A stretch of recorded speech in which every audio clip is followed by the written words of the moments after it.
नमस्कार शेतकरी मित्रांनो, शेतकऱ्यांसाठी एक अत्यंत महत्त्वाची बातमी समोर आली आहे.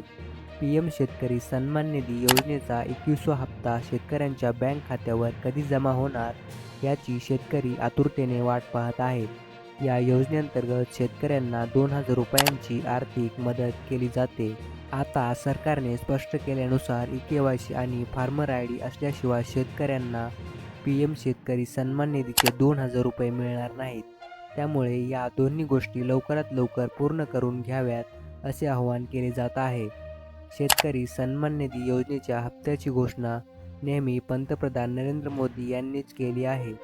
यावेळी मात्र हिमाचल प्रदेश, पंजाब, उत्तराखंड, जम्मू काश्मीर या 4 राज्यांसाठीच्या 21व्या हप्त्याची घोषणा कृषी मंत्री शिवराजसिंह चौहान यांनी केली होती. उर्वरित राज्यांसाठी 21व्या हप्त्याची घोषणा पंतप्रधान मोदी करतील अशी शक्यता व्यक्त केली जात आहे.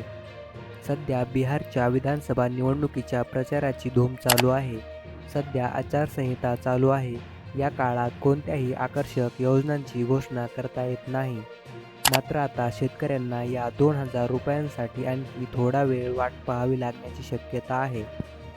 त्यामुळे 8 नोव्हेंबरपर्यंत शेतकऱ्यांना या योजनेच्या 21व्या हप्त्यासाठी वाट पाहावी लागण्याची शक्यता आहे.